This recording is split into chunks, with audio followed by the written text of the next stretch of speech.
Salut guys, c'est Max Collect Edition. Dans le fond, je voulais faire une vidéo pour parler dans le fond du deck que j'ai joué depuis les dernières semaines. C'est Célestia Aggro. Je trouve que le deck est bon contre le méta. C'est bon contre Mono Bleu, c'est très bon contre Mono Black aussi. Dans le fond, le méta est vraiment rempli de ça en standard en ce moment. Fait que dans le fond, je vais juste expliquer un petit peu la mécanique du deck, comment que ça marche, puis vraiment comment opérer le deck pour vraiment qu'il soit optimal. Dans le fond, on commence avec les one drop en haut à gauche. On a Experiment 1 puis Soldier de Pantheon. Experiment 1 est bon parce que dans le fond, dans le deck, il y a beaucoup de cartes avec du power qui sont supérieures au mana cost. Donc, je parle du Fleecemane Lion qui est une 3-3 pour 2. Je parle aussi du Boom Satyr qui est une 4-2 flash pour 3.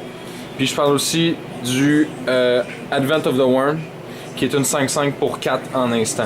Fait que, qu'est-ce qui arrive, c'est que Experiment 1 va vraiment evolve à toutes les fois qu'on va mettre une créature passer le tour 1. Même Soldat du Pantalon va l'evolve parce que c'est une 2-1 elle-même. Les deux one-drops sont super bons. Tour 1, c'est sûr que c'est mieux jouer l'Experiment 1 si on a les deux dans les mains parce que il va evolve. Mais Soldat du Pantheon, je pense que c'est un meilleur one-drop overall parce qu'en ce moment dans le méta, il y a beaucoup de multicolores. Je pense à Frostburn Weird aussi qui est vraiment présent, Boros Reckoner, puis ça fait juste passer, puis en plus tu gagnes de la vie tout le temps. Fait que ça c'est super bon. Dans les deux drops, on a Fleecemane Lion, c'est l'espèce de 3-3 pour 2 classique de Célestia en ce moment. Je l'aime beaucoup parce que c'est une 3-3 pour 2, donc c'est une 3-3 tour 2. Et c'est jamais un mauvais drop parce que tu peux la mettre, puis même si c'est late game, à un moment donné ça devient une menace parce que tu peux payer 5 pour qu'elle devienne X-Proof et Indestructible. Fait que ça résiste au rat, ça résiste à pas mal toutes les removals, c'est super bon. Voice of Resurgence, je pense que vous la connaissez toutes. C'est une carte qui est bonne contre contrôle, c'est bon contre aggro aussi parce que ça fait un double bloqueur. Puis le token peut devenir assez gros. Mon ajout personnel au deck, je sais qu'il y avait des versions qui jouaient God's Willing pour donner une certaine protection aux créatures. Moi je trouve que les créatures sont déjà assez bonnes comme ça. Fait que je roule Scavenging Ooze en haut à droite. Un ajout personnel parce que j'adore cette créature là, elle devient tout le temps plus grosse. Ça te fait gagner de la vie contre le miroir aggro. Puis tout simplement, une Ooze 5-5 c'est dur à arrêter, surtout quand il y a d'autres créatures dans le graveyard. On tombe dans les 3 drops, il y a Banisher Priest qui est là. Banisher Priest c'est une réponse surtout à tout ce qui nous bloque la route en tant que créature, comme j'ai dit tantôt, Frostburn Weird, Boros Reckoner, Smither aussi c'est quand même assez gros. Ça enlève le démon quand on n'y pense pas beaucoup, mais c'est quand même un gros threat. Boom Satyr c'est vraiment une des meilleures cartes du deck. Boom Satyr, late game pour 5 mana, ça peut faire devenir dans le fond ton one drop ou ton 2 drop, ça peut faire devenir vraiment une grosse menace. Plus 4 plus 2 en instant, c'est super bon. Une 4-2 pour 3 en instant aussi, juste par elle-même est très bonne. Ça surprend contre contrôle. Contre aggro aussi, c'est un surprise block qui est assez solide. Miscutter Hydra, c'est plus un in de méta. Mono bleu est vraiment présent, contrôle aussi. Puis ça peut pas être counter, puis c'est vraiment un gros hump. C'est ace, c'est protection du bleu, ça peut pas être counter. Puis c'est pas un mauvais draw late game.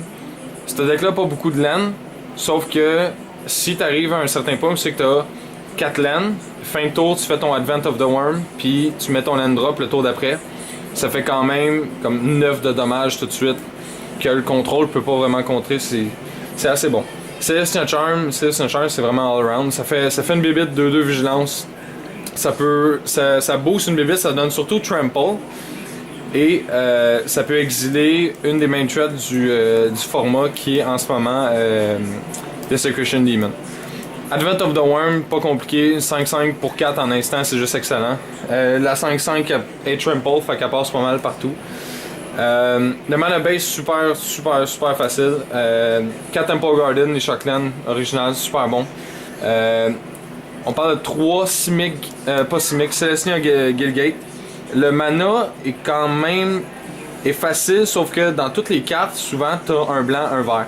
Fait que tu vas avoir des Selesnya Gilgate parce que tour 1, si tu la mets, ou tour 2, quand tu as un autre one drop dans ta main, c'est quand même bon parce que tour 3, tu vas pouvoir avoir tes doubles couleurs pour ton Banisher Priest, ton Boom Satyr. Puis tour 4 pour avoir ton Double Green et ton blanc pour ton Advent of the Worm.